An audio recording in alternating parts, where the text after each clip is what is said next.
capítulo 17 de Apocalipse.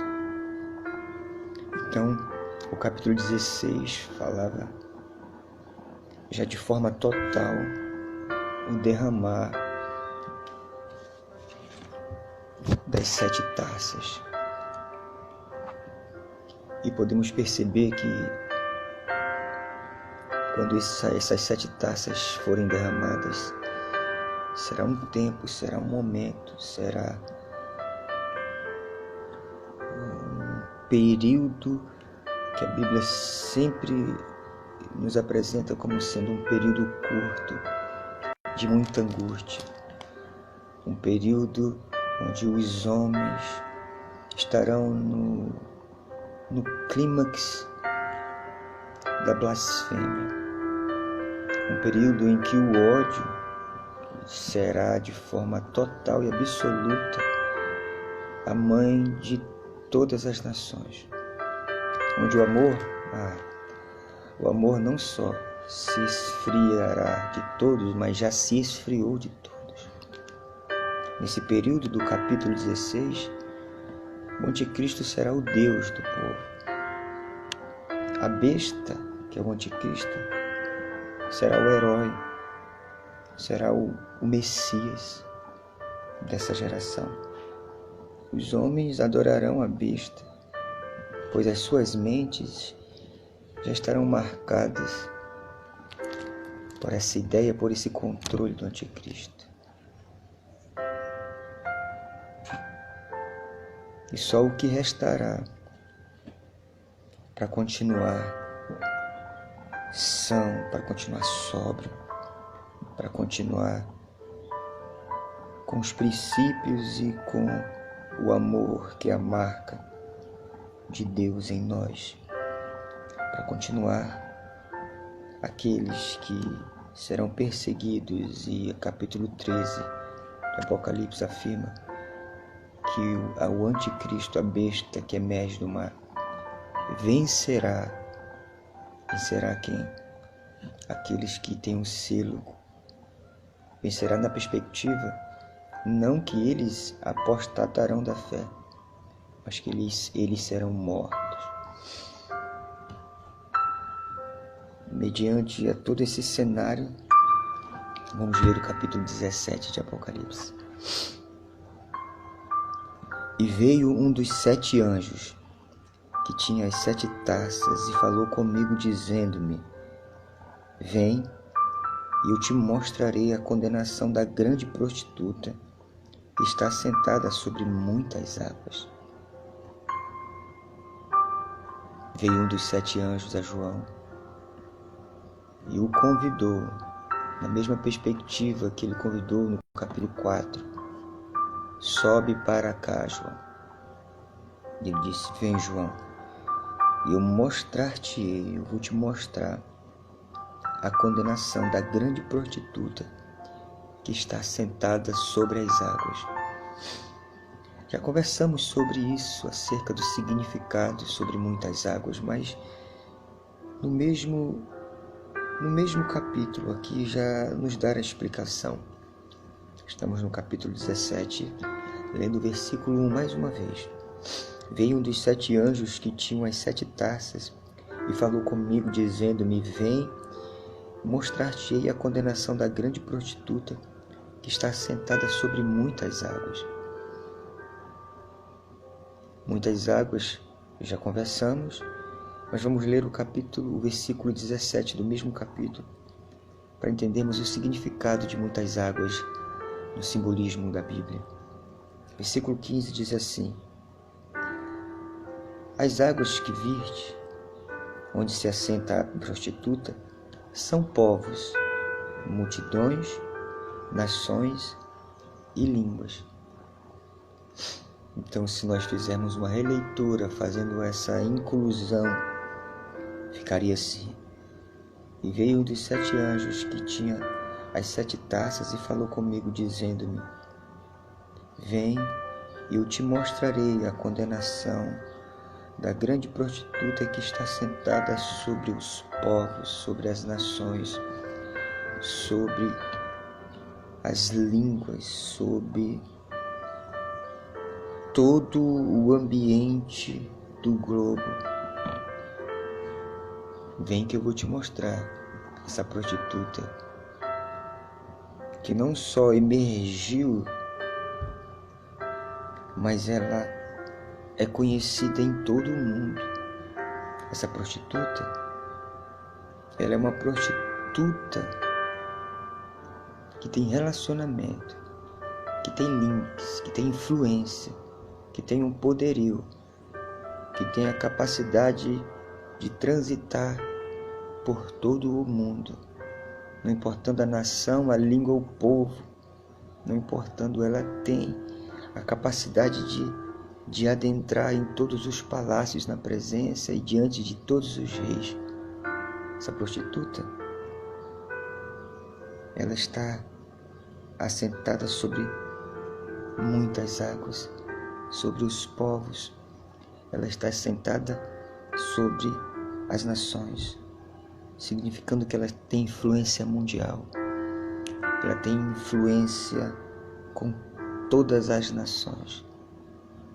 Essa prostituta anda e transita por onde ela quiser.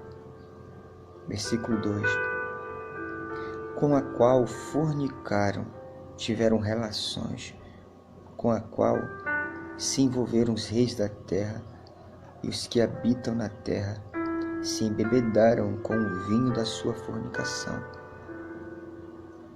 O poder de influência, o poder o vinho representa, na medida que você o toma de forma desenfreada, tira de você a sobriedade, tira de você a capacidade de continuar consciente.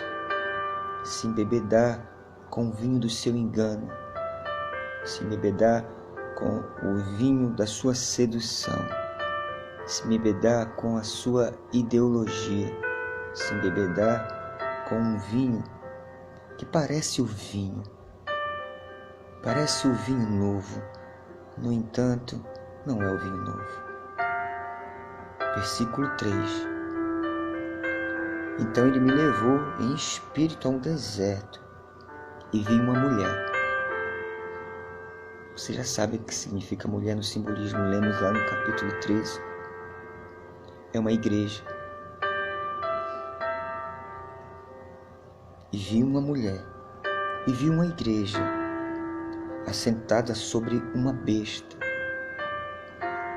de cor escarlata. Essa besta é aquela do capítulo 13 que emerge do mar, que já entendemos e conversamos que é o anticristo. Versículo 3: então ele me levou em espírito a um deserto, a um ambiente, não somente essa geografia deserto, mas me levou a um ambiente. Eu pude ver e contemplar uma igreja sentada sobre o anticristo, significando, eu vi uma igreja, eu vi nesse último tempo, porque é o tempo de tormenta, e eu contemplei que nesse ambiente existirá uma religião, existirá uma igreja, e ela estará sob e sobre e com, haverá essa fusão de uma igreja, de uma religião única, que estará sentada sobre o anticristo. Estava cheia de nomes de blasfêmia. E ela tinha 7 cabeças e 10 chifres. Ela estava cheia de nomes e blasfêmias. Lá em Roma, as prostitutas, elas tinham algo particular e algo em comum. Nesses tempos, nesse ambiente circunstancial, que as prostitutas, elas carregavam o seu nome sobre as suas testas. Esse era a referência circunstancial. Então, quando João viu essa igreja, ele referenciou. Quem leu isso entendia que essa prostituta carregava o seu nome de blasfêmia, porque ela tem um poderio, ela vem com a eficácia, ela vem com o sim, ela vem com a influência, ela vem de mão dada com o anticristo, que recebeu o poder do dragão, que é Satanás, que é o diabo. E essa mulher estava sentada numa besta, estava cheia de nomes, de blasfêmias, e tinha 7 cabeças e 10 chifres. Vamos continuar lendo, que nós vamos... O próprio texto, o próprio contexto vai explicar esses significados que nós estamos lendo. Mas você já sabe que chifres têm a ver com poder. Mas vamos continuar lendo. E a mulher estava vestida de púrpura e de escarlata, e adornada com ouro e pedras preciosas e pérolas, e tinha na sua mão um cálice de ouro, mas cheio de abominação e de imundícia da sua fornicação. E essa igreja, que estava assentada sobre a besta, ela era uma igreja rica, com influência. Era uma igreja que tinha pedras preciosas, que tinha templos formosos. Essa igreja, que era amiga íntima do anticristo, ela era poderosíssima, e seu poder de sedução era a riqueza. Os homens queriam se associar a essa igreja. Por quê?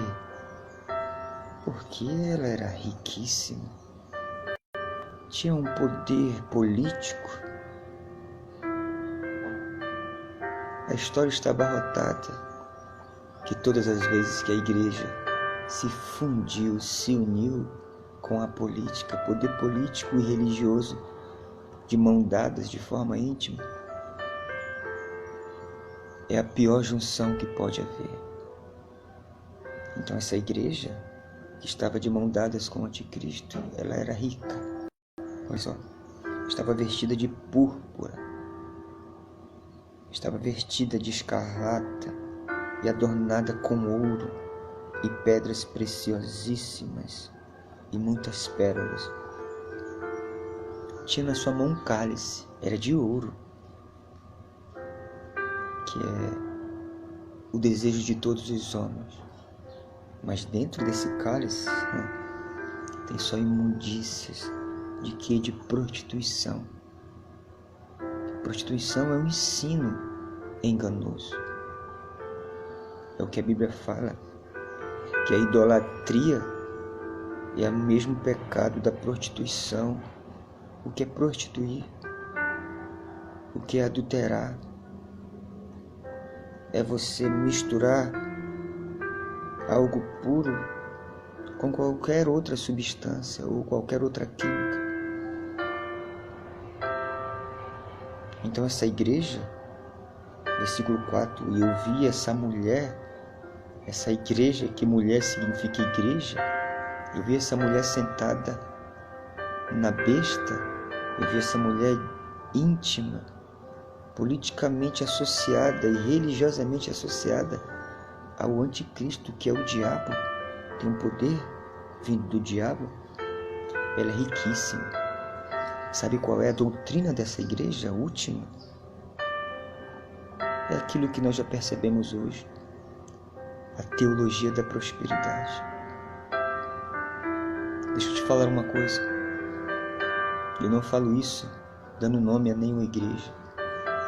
Longe de mim, não sou louco e nem vaidoso, prepotente.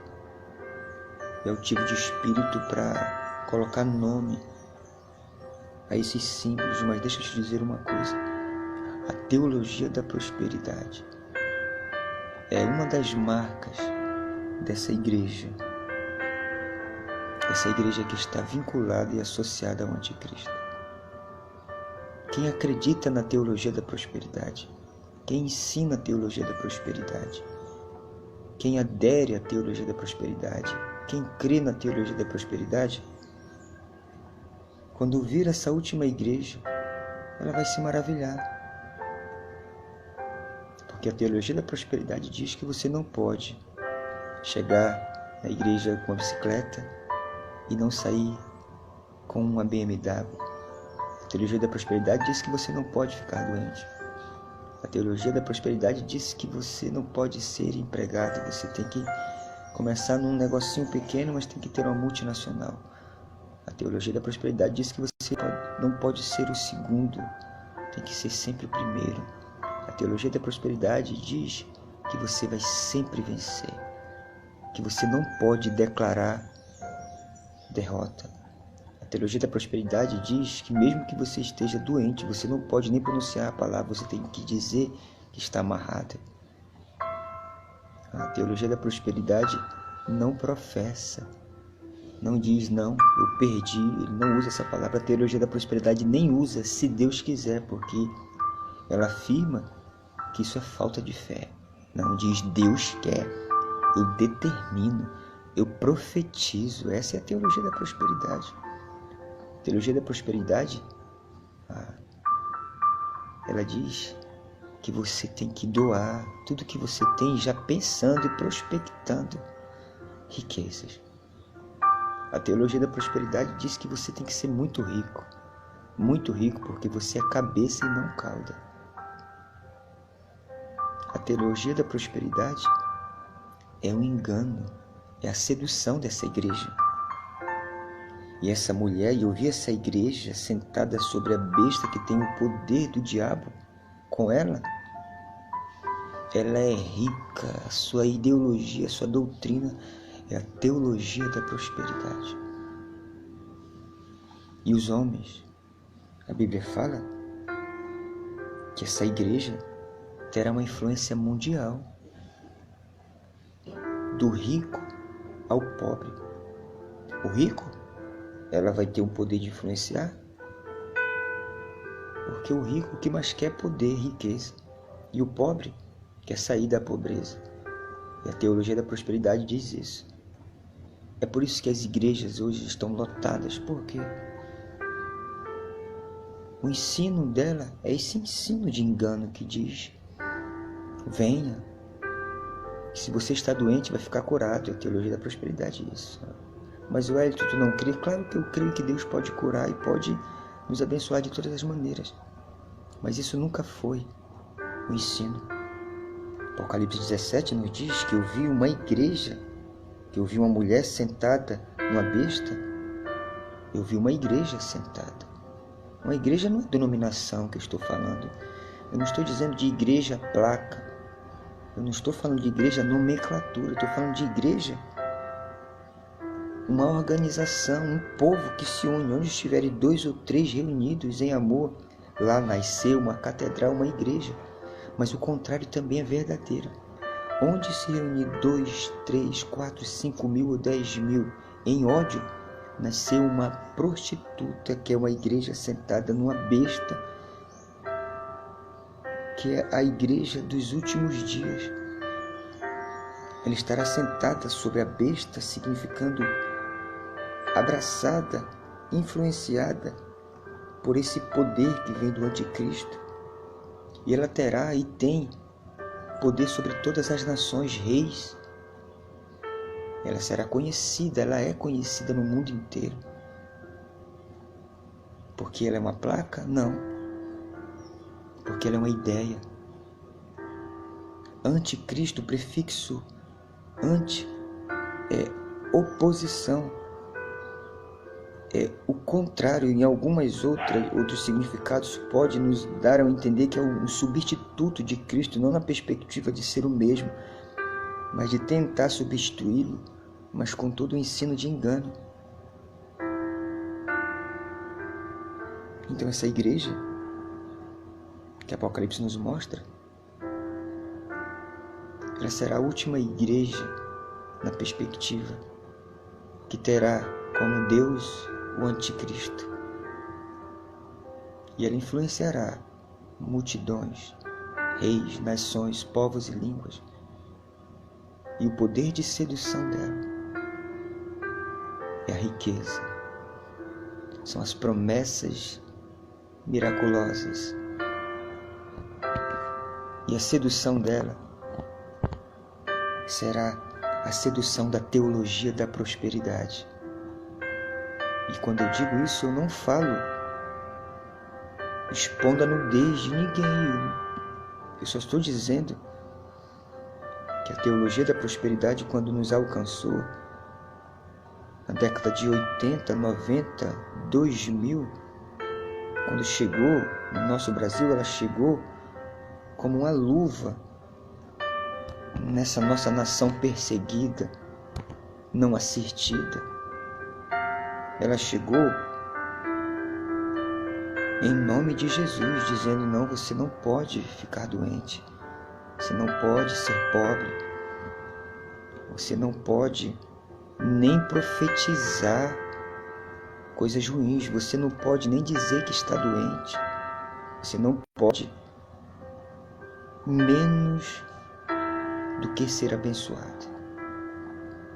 Essa teologia da prosperidade, que essa prostituta sentada sobre uma besta, que tem pedras preciosas, ouro, tem uma taça cheia de ouro,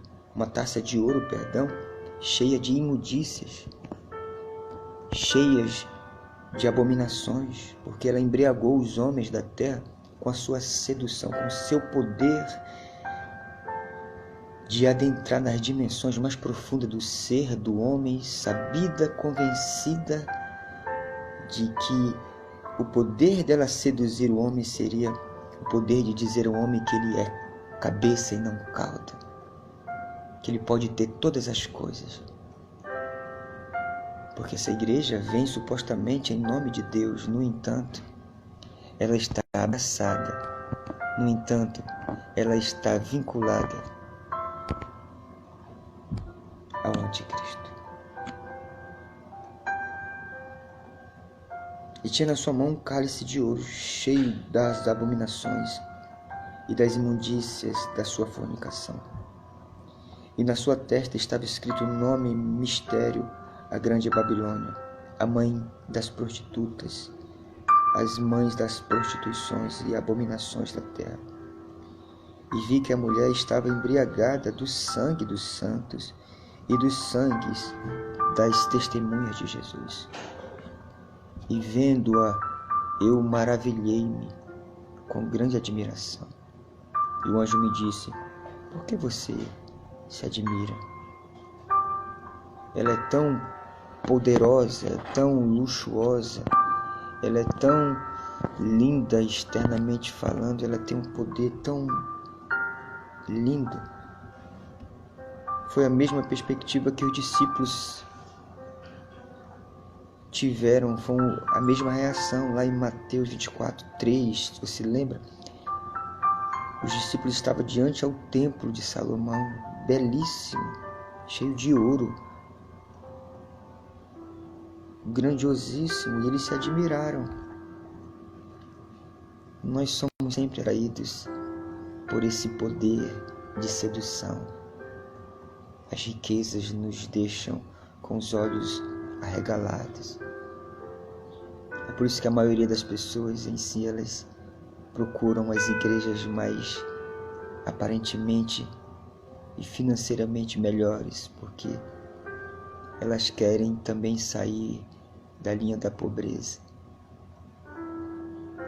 É uma triste realidade, no entanto, é a realidade. E eu, João, me admirei quando eu vi essa igreja. O anjo me perguntou: João, por que tu te admiras?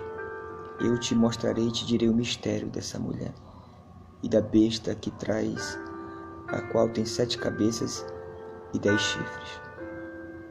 A besta que você viu, ela foi e já não é mais.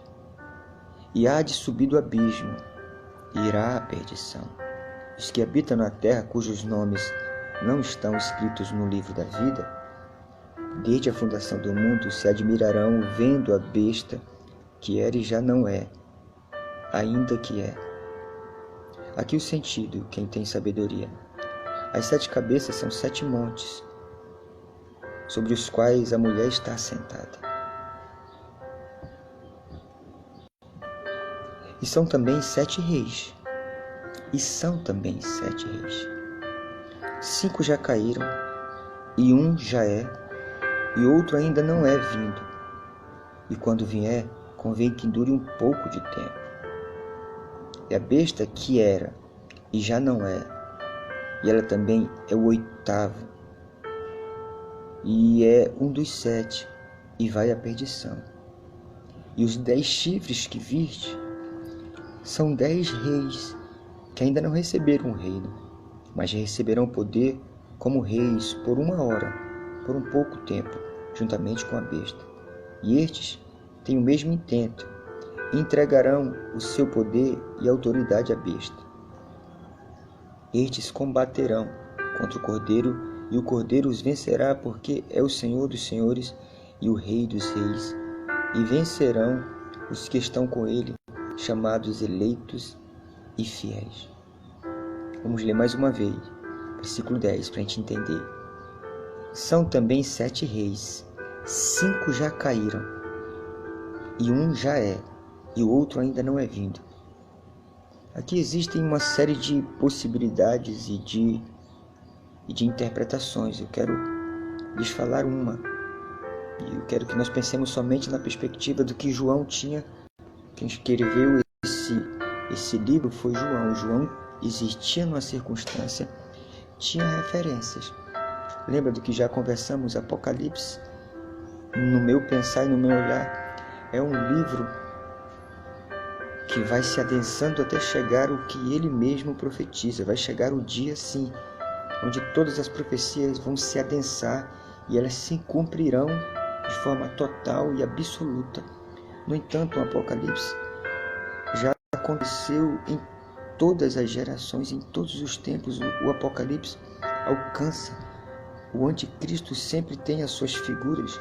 Lá em Tessalonicenses, Paulo diz assim: o espírito do anticristo já opera desde então, significando que anticristo, apesar de chegar a um dia onde ele se encarnará, porque esse é o intento dele, se encarnar num homem, numa figura, no poder, mas o espírito dele sempre operou desde a queda.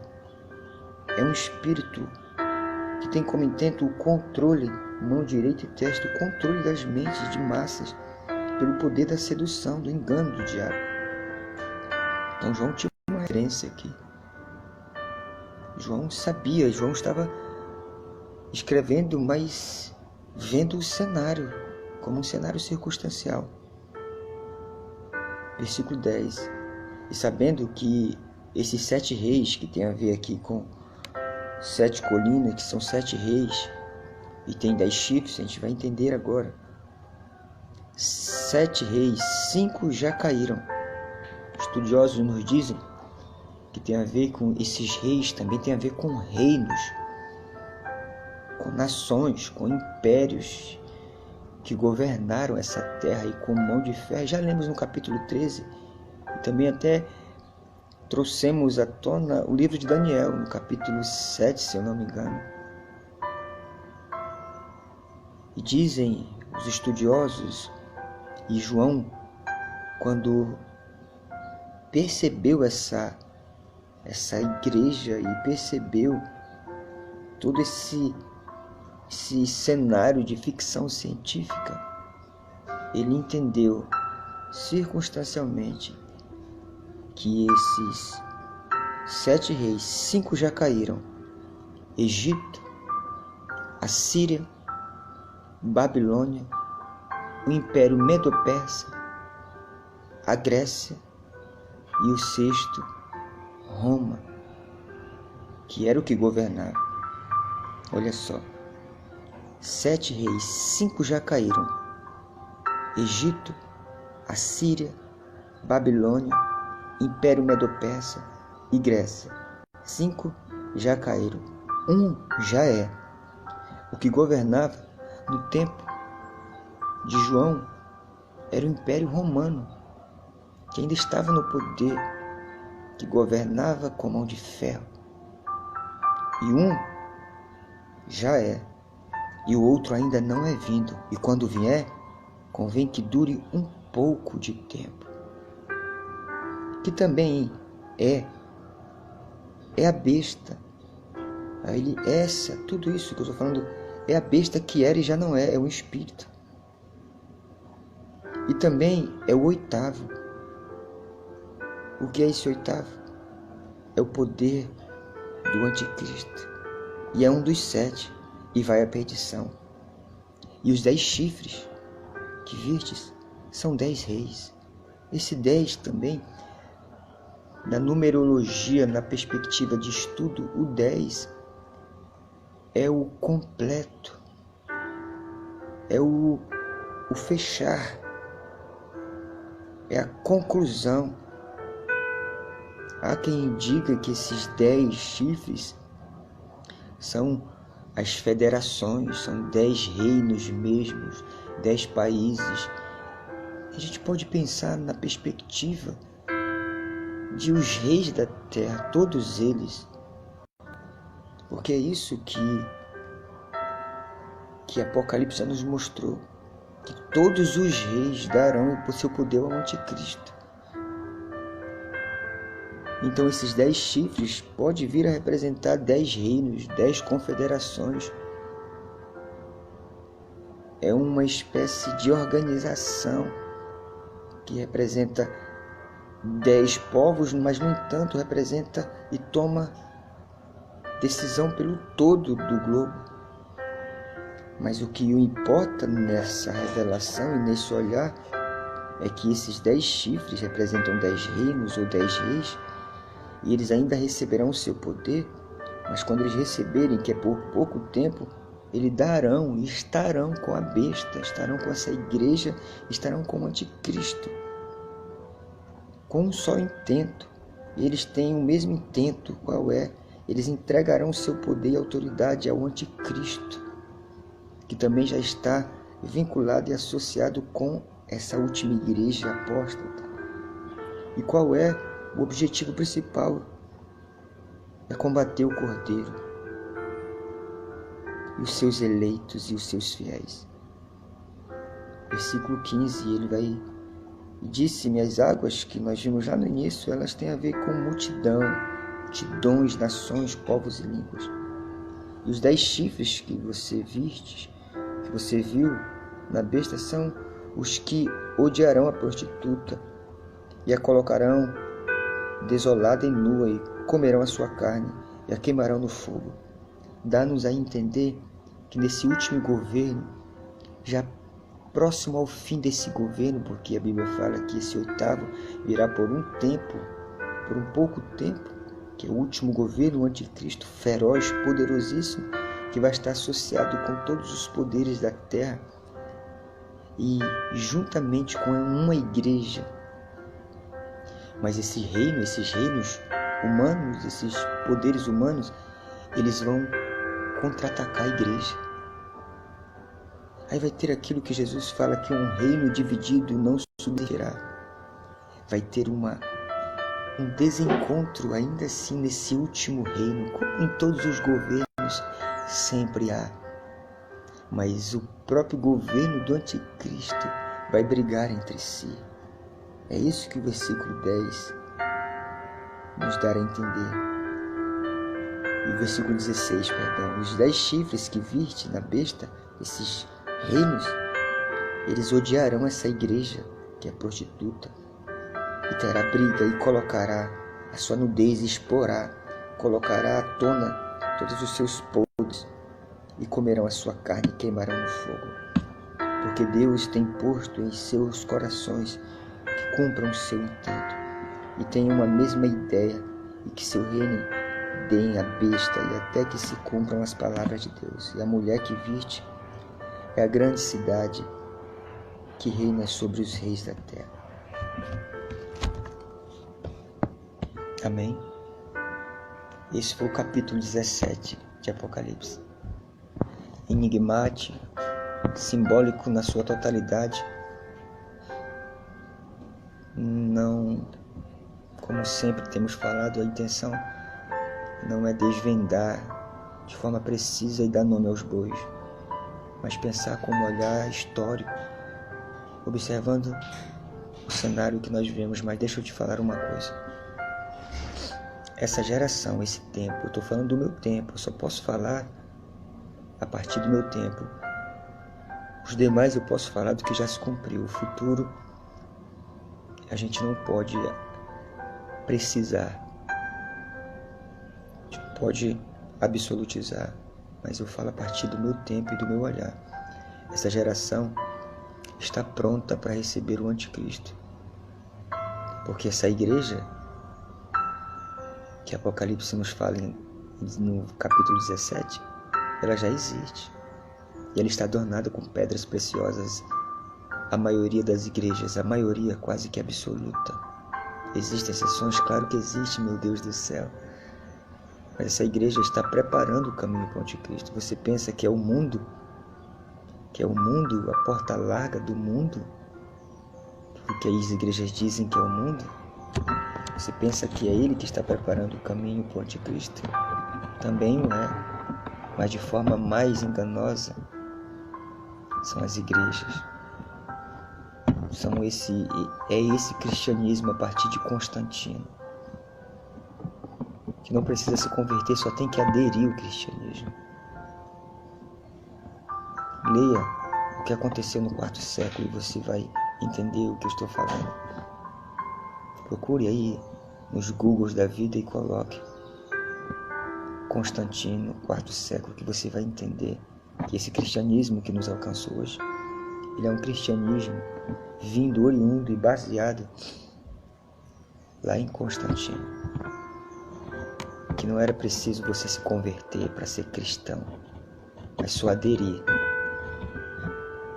É o que aqui nos mostra em Apocalipse 17, o último dia, o último tempo, a última geração, a última igreja. Já temos um arquétipo, um simbolismo, uma figura de como aconteceu. Constantino, Estado, os cristãos desse contexto do quarto século, como igreja, eles se fundiram, uma fusão entre igreja e poder político. Sempre dá no que dá. E a ideologia dessa última igreja é a teologia da prosperidade. E é o que as nossas igrejas hoje, eu falo porque eu falo com propriedade em algumas que eu participei de forma ativa, intensa, densa, nas entranhas, nos seus mais profundos dos seus poderes. Eu adentrei e vislumbrei. E hoje eu também percebo isso naquelas que eu vejo.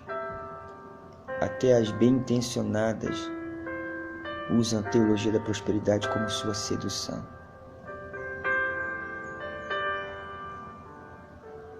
Essa geração está pronta, porque essa igreja de Apocalipse 17 já existe. Não como uma placa, não estou falando de placa, não estou falando de denominação, estou falando de como ideia. Lembra que o 666, antes de se encarnar de forma objetiva, quer ser chip, quer ser tatu, quer ser uma marca, ela é uma ideia. Essa igreja, dessa última igreja, ela vai seduzir os povos. E a sedução dela será a teologia da prosperidade e muitas outras coisas vinculadas aqui a milagres, a prodígios e maravilhas. Em nome de Jesus, que não sejamos enganados. Em nome de Jesus. E essa foi mais uma porção do Evangelho, capítulo 17 de Apocalipse. E amanhã, se Deus quiser, nós iniciaremos o capítulo 18. Queria orar pelo Marcos e pela irmã Graça também, que nós oramos no início. O nosso amigo Marcos hoje é um dia muito importante. Hoje é o dia que ele fará a cirurgia. E vamos rogar ao Senhor e pedir pela vida dele e pela vida da nossa irmã Graça, que é a Graça Mello. Senhor, obrigado em primeiro momento por essa oportunidade que temos de ler o Teu Evangelho e juntos podermos ter um olhar não julgador, um olhar não absoluto, mas um olhar simples, que quando não sabe só silencia e se aquieta e fica em paz, porque o Senhor, o Verbo encarnado, é a nossa paz. Obrigado mesmo, obrigado por todos os que aqui vêm, os que passam e os que ficam. Que cada um que passou aqui e que fica, que eles não sejam induzidos por mim, que eles não acreditem em mim, que eles acreditem no Evangelho. Não quero seguidores, que eles não olhem para mim como o guru das suas vidas, como aquele que tem a palavra verdadeira. Deus me livre desse título. Mas que cada um aqui, inclusive eu, tenha os olhos fitos em Jesus. Que o intento de todos que aqui estão, inclusive o meu, seja o único, que é levar cada ser humano à presença de Jesus. E a escolha vai ser de cada um caminhar com quem quiser.